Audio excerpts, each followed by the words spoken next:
आज आपके लिए हम क्लास 12th का पिछले साल का पेपर लेके आए हैं, जो आपको उसके आंसर्स डिस्कस करेंगे। हम सिर्फ एमसीक्यूज़ के आंसर फ़िलहाल डिस्कस करेंगे और उसके बाद अगर आप लोग कमेंट में बोलेंगे कि आप लोगों को ज़रूरत है थ्योरेटिकल आंसर्स के समझाने के लिए और समझने के लिए, तो वो बताइएगा ज़रूर। तो उसका भी एक वीडियो आपके लिए तैयार करके लाएंगे। फ़िलहाल एमसीक्यूज़ थोड़ा आसान है करना और समझाना भी आप लोगों को एक सेटिंग में, तो ये हम आपको बताएंगे। तो आप समझ लीजिए, स्टार्ट करते हैं। ये 2023 का पेपर है, क्लास 12th के बोर्ड का बायो का पेपर। तो आप लोग ध्यान दीजिए। तो सबसे पहला क्वेश्चन है, a single gene that controls the expression of more than one trait is said to show. एक सिंगल जीन जो है, जो एक से अधिक ट्रेट्स को गवर्न करती है या एक से अधिक ट्रेट को दर्शाती है, वो क्या कहलाती है? ये क्वेश्चन पूछा जा रहा है। तो इसका ऑप्शन है, एक ही जीन मल्टीपल इफेक्ट दिखाती है, तो इसका ऑप्शन है प्लियोट्रोपिज्म। ठीक है बच्चों, देखो मल्टीपल एलीलिज्म क्या होता है? जैसे कि ब्लड ग्रुप्स में होता है, कोडोमिनेंस भी वही होता है। मल्टीपल एलील्स जो होती हैं वो डिटर्मिन करती हैं ब्लड ग्रुप को। जैसे ब्लड ग्रुप ए बी है तो वहाँ पे ए और बी दोनों एलील्स जो है डिटर्मिन करती है, दोनों आपस में कोडोमिनेंट होती हैं। पॉलीजेनिक इनहेरिटेंस का मतलब हुआ कि बहुत सारी जीन्स इन्वॉल्व होती है किसी एक मतलब एक कैरेक्टर के लिए जो है। जैसे प्लियोट्रोपिज्म एक जीन बहुत सारे कैरेक्टर, वैसी पॉलीजेनिक का मतलब हुआ बहुत सारी जीन्स एक कैरेक्टर। दोनों में कंफ्यूज मत हो। प्लियोट्रोपिज्म का मतलब हुआ एक जीन बहुत सारे कैरेक्टर, और पॉलीजेनिक का मतलब हुआ बहुत सारी जीन एक कैरेक्टर। इनकम्प्लीट डोमिनेंस क्या होता है? इनकम्प्लीट डोमिनेंस का मतलब ये हुआ कि उसमें जो है ब्लेंडिंग हो जाती है, मतलब दो कलर्स मिक्स हो जाते हैं, दो ट्रेड्स मिक्स हो जाते हैं। जैसे कि अगर हम रेड और वाइट को क्रॉस करवाते हैं तो सिर्फ रेड और वाइट नहीं मिलते हैं, बल्कि हेट्रोजाइगस कंडीशन में पिंक कलर मिलता है, यानी रेड और वाइट मिक्स हो जाते हैं। तो यहाँ पे इसका सही ऑप्शन फर्स्ट का डी होगा। ठीक है, अब हम बढ़ते हैं अपने सेकेंड क्वेश्चन की तरफ। इसको थोड़ा सा बड़ा कर दें तो आपको आसानी होगी समझने में।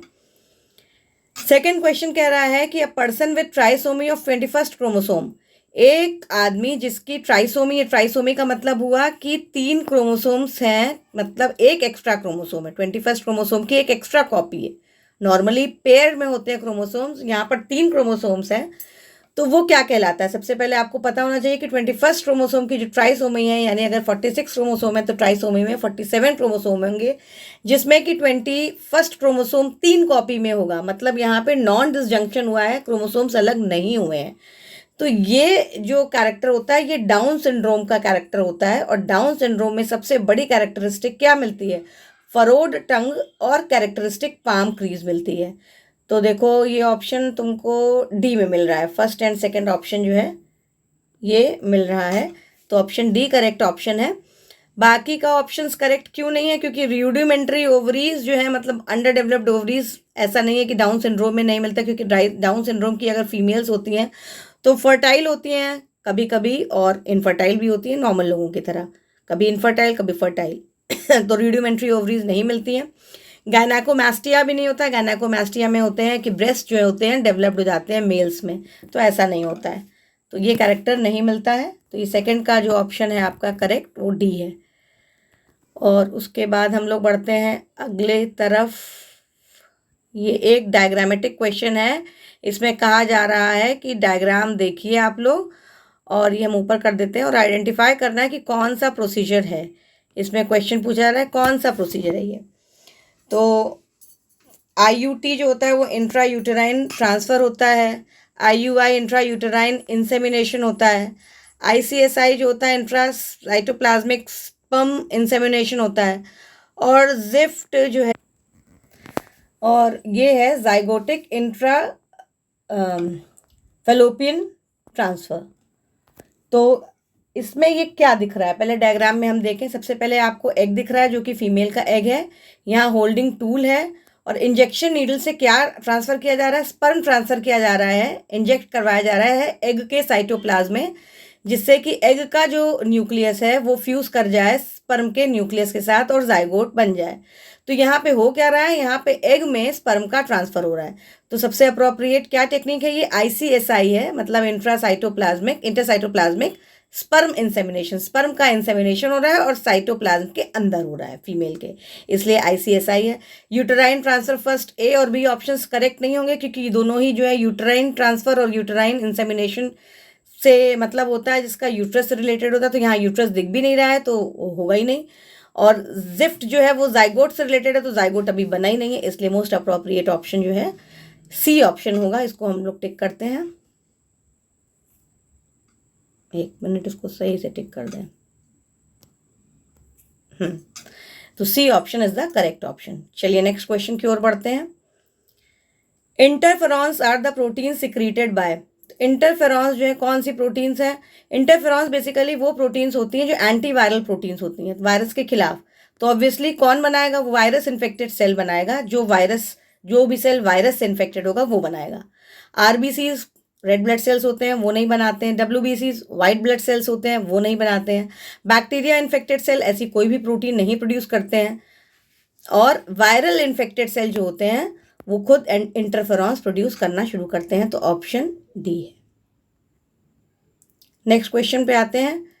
ये कह रहा है question, during biological treatment of sewage, sewage में जब बायोलॉजिकल ट्रीटमेंट होता है सीवेज का, तो जो बैक्टीरिया के जो मासेस होते हैं, मतलब बैक्टीरिया यूज होते हैं फंजाई के साथ में, फंगल फिलामेंट्स के साथ, वो एक साथ जाल जैसा स्ट्रक्चर्स बना लेते हैं, वो क्या कहलाता है? तो ये बेसिकली सीवेज के ट्रीटमेंट प्लान का एक हिस्सा है, ये सेकेंडरी सीवेज ट्रीटमेंट है। तो प्राइमरी स्लज तो होगा ही नहीं इसका ऑप्शन। एक्टिवेटेड स्लज भी उसी समय बनता है, तो ये भी ऑप्शन नहीं होगा। एनारोबिक स्लज नहीं बनता है क्योंकि यहाँ एरोबिक बनता है, तो ये ऑप्शन कहलाता है फ्लॉक्स। तो फ्लॉक्स बेसिकली मेशवर्क है जिसके अंदर बैक्टीरिया और फंगल फिलामेंट्स एक साथ होते हैं। ये सेकेंडरी ट्रीटमेंट ऑफ सीवेज के दौरान प्रोड्यूस होता है और ये एरोबिकली जो है चीज़ों को डिकम्पोज करता है, मतलब सीवेज के अंदर जो चीज़ें हैं उनको डिकम्पोज करता है, तो उसको कहते हैं फ्लॉक्स। ठीक है, चलिए नेक्स्ट क्वेश्चन की ओर आते हैं। Which one of the following statement is correct in context of observing DNA separation by agarose gel electrophoresis? देखो, एगरोस जेल इलेक्ट्रोफोरेसिस एक ऐसी प्रक्रिया है जिसमें हम DNA को सेपरेट करते हैं on the basis of their mass. तो चार्ज अप्लाई करते हैं, नेगेटिवली चार्ज DNA होता है, वो पॉजिटिवली चार्ज एनोड की तरफ मूव करता है और अपने मास के हिसाब से, जो भारी है वो धीरे मूव करेगा, जो जल्दी है वो जल्दी मूव करेगा, और जल्दी से इल्यूट होगा मतलब बाहर आएगा। तो इल्यूट होने के बाद में फिर उसको हम लोग स्टेन करते हैं और उसको देखते हैं। तो बेसिकली उसको स्टेनिंग जो होती है वो इथीरियम ब्रोमाइड से होती है, और फिर उसका जो पूरा इलेक्ट्रोफोरेटोग्राम बनता है, मतलब जहाँ पे सेपरेट हुए हैं फ्रैगमेंट्स, उसको पूरा जो पेपर निकलता है या जो पूरा शीट निकलती है उसको कहते हैं इलेक्ट्रोफोरेटोग्राम। तो उसको पहले उस पूरे शीट को इथीरियम ब्रोमाइड से स्टेन किया जाता है और उसके बाद उसको UV लाइट में देखा जाता है, तो वो ऑरेंज कलर की में ऑरेंज बैंड्स इस तरीके से दिखाई पड़ते हैं। तो option D is the correct option. Visible light पहला ऑप्शन बिल्कुल नहीं है। विदाउट स्टेनिंग होगा ही नहीं, बिना स्टेनिंग से कुछ नहीं होगा, सेकेंड ऑप्शन भी इनकरेक्ट है। और विजिबल लाइट तीसरा ऑप्शन भी इनकरेक्ट है। चलो फिर नेक्स्ट क्वेश्चन पे पढ़ते हैं। फिनोमेना जहाँ पे एक मेल इंसेक्ट जो है वो ऑर्किड फ्लावर को समझ लेता है कि वो उसका फीमेल पार्टनर है और फ्लावर के साथ ही वो कॉप्यूलेशन करना शुरू कर देता है, क्योंकि उसका स्ट्रक्चर इसलिए इस तरीके का होता है कि उसको अट्रैक्ट करेगा वो पॉलिनेशन के लिए। तो एक ऐसा फिनोमेना जहाँ मेल इंसेक्ट जो है वो गलती से फ्लावर को फीमेल समझ लेता है और उसके साथ कॉप्यूलेट करना शुरू कर देता है, और फीमेल जो फ्लावर होता है वो अपना स्ट्रक्चर कुछ इस तरीके से बनाता है कि मेल को लगे कि वो फ्लावर नहीं है बल्कि वो इंसेक्ट है, जिससे कि वो उसके पास आएगा और पॉलिनेशन करेगा। तो ये जो है इसका ऑप्शन करेक्ट है स्यूडो कॉप्यूलेशन, क्योंकि गलत, स्यूडो का मतलब होता है नकली तरीके से कॉप्यूलेशन हो रहा है, इसलिए इसको ऑप्शन कहेंगे स्यूडो कॉप्यूलेशन। चलो नेक्स्ट है, ये आपको डायग्राम दिया हुआ है, फिर से फीमेल का डायग्राम है ये, और इसमें जो है फीमेल गैमेटोफाइट का, एंजियोस्पर्म का क्या क्या आइडेंटिफाई करना है वो आपको बताना है। तो देखो सबसे पहले ए वाला जो डायग्राम है वो क्या है, वो डीजेनरेटिंग सिनर्जिड्स हैं। सबसे ऊपर सिनर्जिड्स होती हैं, वो डीजेनरेट करने, माइक्रोपाइल एंड है वो, और नीचे चलाजल एंड है, तो वहाँ पे सिनर्जिड्स मिलती हैं जो डीजेनरेट हो रही है, मतलब ख़राब हो रही हैं। बी वाला जाइगोट है जहाँ पे ऑलरेडी फ्यूजन हो चुका है एंथ्रोजॉइड यानी मेल स्पर्म का और फीमेल के एग का, और जाइगोट बन चुका है। और सी वाला जो पोर्शन है वो प्राइमरी एंडोस्पर्म न्यूक्लियस है, मतलब ट्रिपल फ्यूजन हुआ है, एक मेल स्पर्म आकर के फ्यूज करता है एग के साथ, दूसरा जो है पोलर न्यूक्लियस के साथ फ्यूज करता है। तो पोलर न्यूक्लियाई ऊपर से एक सेल आता है, नीचे से एक सेल आता है, तो वो फ्यूज पहले से ही कर जाता है। तो वो दोनों पोलर न्यूक्लियाई फ्यूज करने से पहले हैप्लॉइड होते हैं, यानी N+N होते हैं। इस तरीके से ये पोलर न्यूक्लियाई N था, दूसरा भी N था, और उसके बाद जब एक स्पर्म आके जुड़ता है तो तीसरा भी N हो जाता है। तो मिलके क्या बनता है? ट्रिप्लॉइड बनता है, 3N बनता है। तो एंडोस्पर्म न्यूक्लियस इसीलिए कैसा होता है? ट्रिप्लॉइड होता है। और ये कहाँ बनता है? ये सिर्फ और सिर्फ जो है बनता है एंजियोस्पर्म में। ट्रिप्लॉइड स्ट्रक्चर जो है वो एंजियोस्पर्म में बनता है। मेरे ख्याल से आपको समझ में आ गया होगा। तो ये हमने लिख भी दिया है ट्रिप्लॉइड। ये ओ सही से बना दें। हाँ, समझ में आया ना? फिर से समझ लो। पोलर न्यूक्लियस जो है यहाँ पे बीच में होता है, यहाँ पे ये, तो ये ऑलरेडी 2N है, ठीक है ना। अब स्पर्म तो 2 एंटर करते हैं, तो एक तो यहाँ पे हुआ, एक स्पर्म जो है 2N हो गया, क्योंकि N एक एग था और एक स्पर्म था N+N 2N।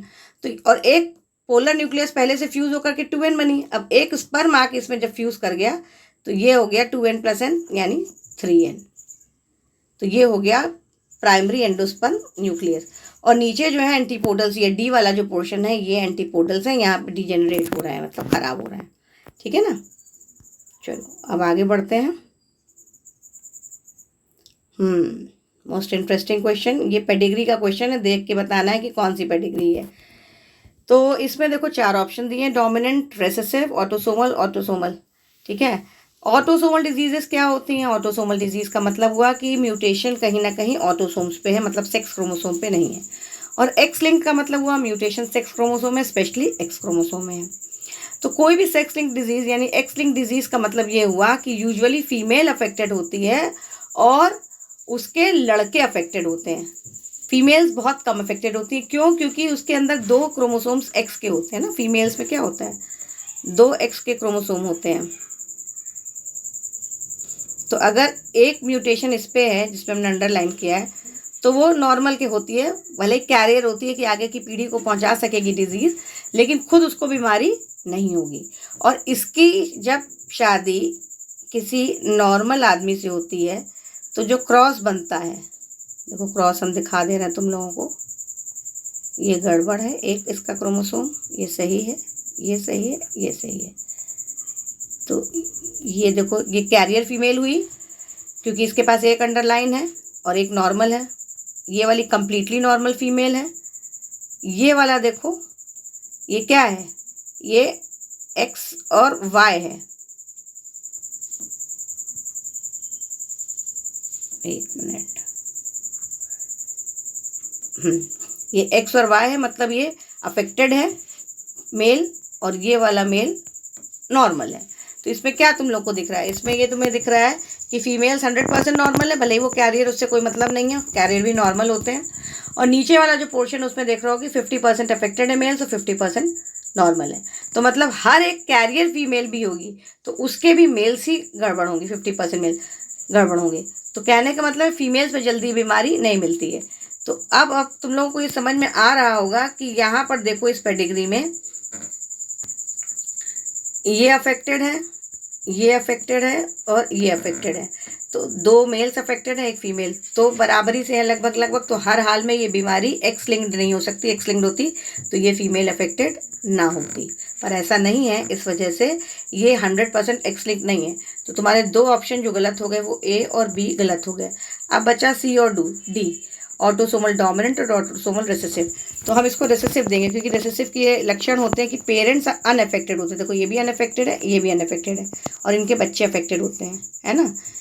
और कभी कभी यहाँ पर इस केस में भी देखो ये दोनों जो हैं, एक मिनट कन्फ्यूजन ना हो तुम लोगों को, हाँ ये देखो ये पेरेंट अनअफेक्टेड है और इनके बच्चे अफेक्टेड हैं। इसी तरीके से ये अफेक्टेड बच्चा है ये वाला और इनके पेरेंट्स दोनों नॉर्मल हैं। तो ये सबसे बड़ा लक्षण होता है रिसेसिव का, और ऑटोसोमल तो है ही है।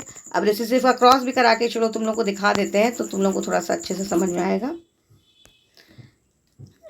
ये वाला इनका हम देख रहे हैं कि ये दोनों कैरियर्स होंगे तभी तो इनका बच्चा अफेक्टेड है। एक ये लड़का अफेक्टेड है, एक ये लड़की अफेक्टेड है। तो ये कैरियर को हम लोग ऐसे दिखाएंगे, स्मॉल ए, एक मिनट रुको, सफाई से कर देना, तुम लोग को समझ में आए। कैपिटल ए स्मॉल ए, ठीक है। और इधर हमने पुनेट स्क्वायर बनाया, यहाँ गैमेट फॉर्मेशन हुई, ये माँ है और पिता भी वैसे ही है। अब क्रॉस करवाओगे,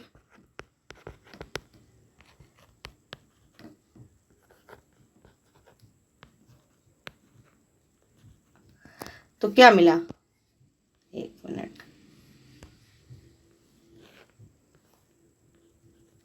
तो क्या मिला इसमें, देखो ये वाला कंप्लीटली नॉर्मल, ये वाला कैरियर हेट्रोजाइगस बट नॉर्मल, ये वाला भी कैरियर हेट्रोजाइगस बट नॉर्मल, बस ये वाला जो है ये अफेक्टेड है, ये अफेक्टेड है। तो जो अफेक्टेड बच्चा है उसका जो है जीनोटाइप क्या होगा, स्मॉल ए स्मॉल ए, यही मिला। वो भी 25% था, हमने पुनेट स्क्वायर में देखा। इसका तो 25% बच्चे इसके अफेक्टेड हैं, जो इसके केस में, इस केस में दिख रहे हैं, है ना। तो इस वजह से ये हर हाल में ऑटोसोमल रिसेसिव डिजीज होगी। इसको हम टिक कर दें, ये रही। आगे बढ़ते हैं नेक्स्ट क्वेश्चन की ओर। ये देखो यहाँ पे कॉलम्स बने, एक तरफ जीन और उसके प्रोडक्ट्स हैं। तो जीन्स जो हैं ये basically Y gene, Z gene, A gene और ये सब जीन्स जो है लैक ओपरॉन में मिलती हैं, ठीक है। कहाँ मिलती हैं,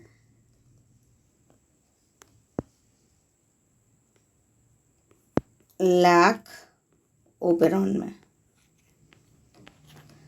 ठीक। तो लैक ओपेरॉन जो है वो क्या करती है,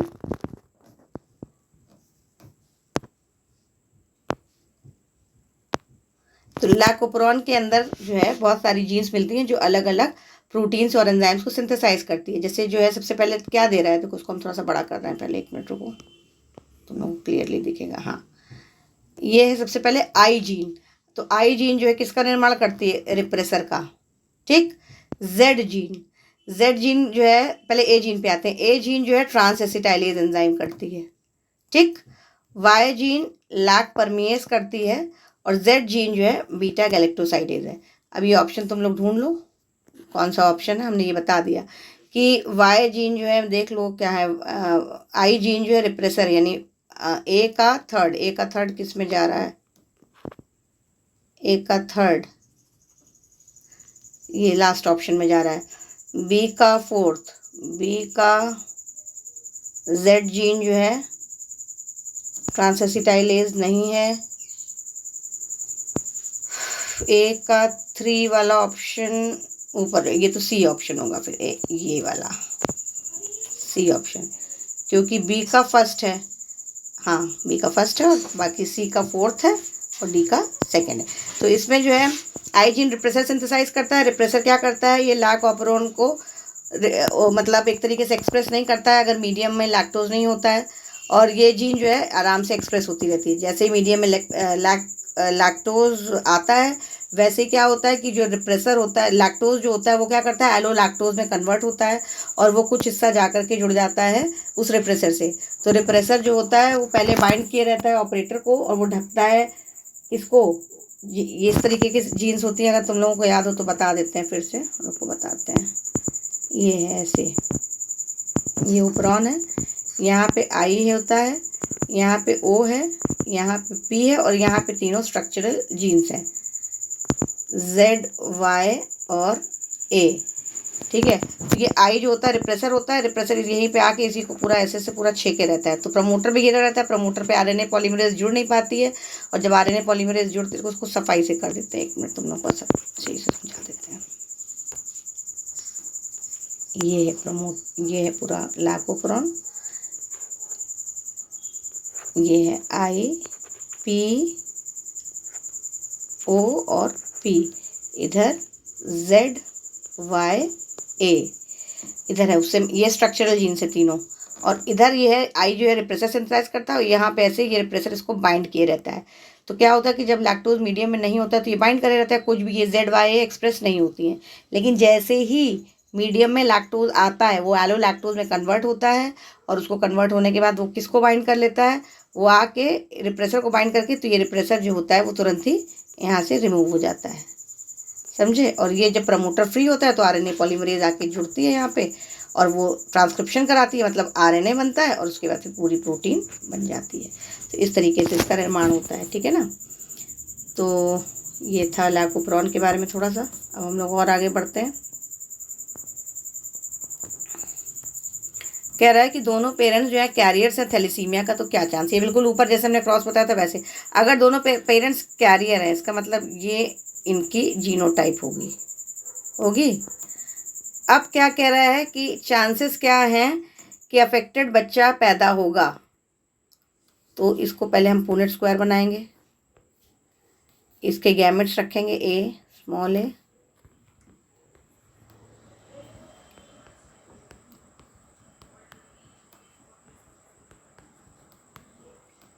हाँ। तो इन तीनों ब्लॉक्स में देखो, यानी इसको कलर चेंज कर दें तो तुम लोग को समझ में आए। ये वाला स्मॉल ए कर दिया ना, तो ये वाला जो बच्चा है यही होगा अफेक्टेड, ठीक है। और बाकी के 3 ब्लॉक्स नॉर्मल होंगे। तो मतलब क्या है, 75% बच्चे, 1 2 3 तीनों ब्लॉक 75 हुए ना। एक ब्लॉक जो होता है वो 25% का है, तो 25 3 बार 75%। तो 75% जो होंगे बच्चे नॉर्मल होंगे और बाकी का ये जो है 25% वो अब नॉर्मल होंगे। तो ये 25% होंगे, 25% चांस है कि इनको थैलेसीमिया इनके बच्चों को होगा, ठीक है ना। चलो अब ये वाले क्वेश्चन में आओ। इसमें ये बोल रहा है कि एक सीक्वेंस तुम्हें कोडिंग स्ट्रैंड का दिया है। देखो कोडिंग स्ट्रैंड, नाम कोडिंग स्ट्रैंड है लेकिन वो कोड नहीं करता। कोड कौन करता है, टेम्पलेट स्ट्रैंड करता है। तो 5-3 के है तो इसका पहले कॉम्प्लीमेंट्री स्ट्रैंड बनेगा यानी टेम्पलेट बनेगा। तो वो क्या बनेगा, 3 से शुरू होगा, जिसका जो डीएनए का जो दूसरा टेम्पलेट स्ट्रैंड है, ए के साथ टी, ए जी के साथ सी, ए के साथ में टी, टी के साथ में ए, जी के साथ में सी, ये हो जाएगा टेम्पलेट स्ट्रैंड। सॉरी 5 एक मिनट,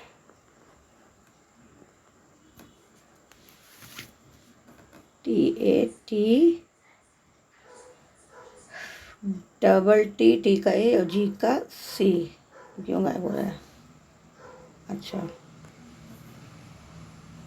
ये 3 फिर देखो, ए के साथ में टी के साथ, यहाँ इसको हम लोग कर रहे हैं, ए के साथ में टी के साथ में ए, जी के साथ में सी, ए के साथ टी, फिर ए के साथ टी के साथ में ए और जी के साथ सी, और ये 5 था यहाँ पे, तो ये 3 हो गया, यहाँ 3 है तो ये हो गया 5।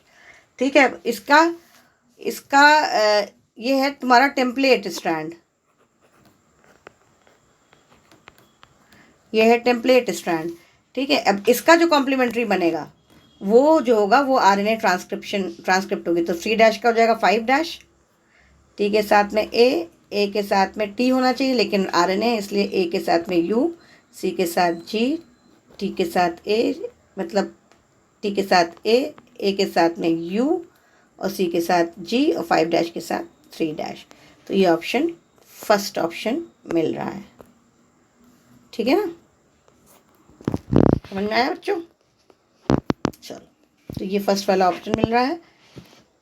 तो मतलब ये कोडिंग स्ट्रैंड दिया तो सबसे पहले आपको टेम्पलेट स्ट्रैंड बनाना है जो कि उसका ऑपोजिट है, और फिर उसके कॉम्प्लीमेंट्री बनेगा आरएनए की ट्रांसक्रिप्ट। असर्शन रीजन है, ध्यान देना। डायरेक्ट क्वेश्चन पे आते हैं।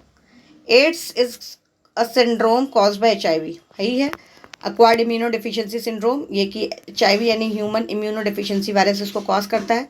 HIV is a virus that damages the immune system with DNA as its genetic material. ये भी सही है कि HIV एक वायरस है और ये पूरे के पूरे इम्यून सिस्टम को डैमेज करता है क्योंकि DNA उसका जेनेटिक मटीरियल है। तो ये बिल्कुल सही है, उसका असर्शन रीजन उसका ऑप्शन है। तो इसका जो है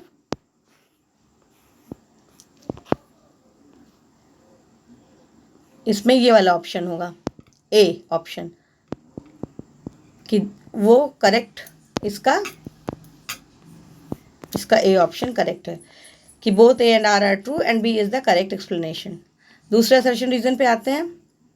मॉलिक्यूलर डायग्नोसिस में सिंगल स्ट्रैंडेड DNA और RNA जो टैग होते हैं, मतलब DNA और RNA को टैग किया जाता है किसी भी रेडियो एक्टिव मॉलिक्यूल से, वो कहलाता है प्रोब। बिल्कुल ठीक है, प्रोब जो होता है वो हमेशा सर्च करता है और हाइब्रिडाइज करता है कॉम्प्लीमेंट्री DNA, नहीं ये सही नहीं है क्योंकि कॉम्प्लीमेंट्री डीएनए के साथ साथ आरएनए के साथ भी करता है। तो ए सही है और रीज़न रॉन्ग है। तो इसके लिए ऑप्शन होगा A is true but R is false, यानी सी ऑप्शन होगा। तो इसके लिए ऑप्शन सी है। तीसरा, बर्ड्स में सेक्स जो होता है वो determined by males. Males determine नहीं करते, मेल्स जो हैं सेक्स डिटर्मिन करते हैं ह्यूमंस में। इसके अंदर जो फीमेल्स होती हैं वो हेट्रोगैमेटिक होती हैं, यानी उनके अंदर जेड और जेड मेल्स का होता है और ZW जो होता है वो फीमेल्स का होता है। ये फीमेल है और ये वाला मेल है, तो इसलिए फीमेल डिटर्मिन करती है। Males are homogametic while females are heterogametic. Males homogametic होते हैं, बिल्कुल सही है, और फीमेल हेट्रोगेमेटिक है, ये भी सही है। तो रीज़न सही है, असर्शन गलत है। तो इसके लिए होगा A is false but R is true, यानी डी ऑप्शन करेक्ट है।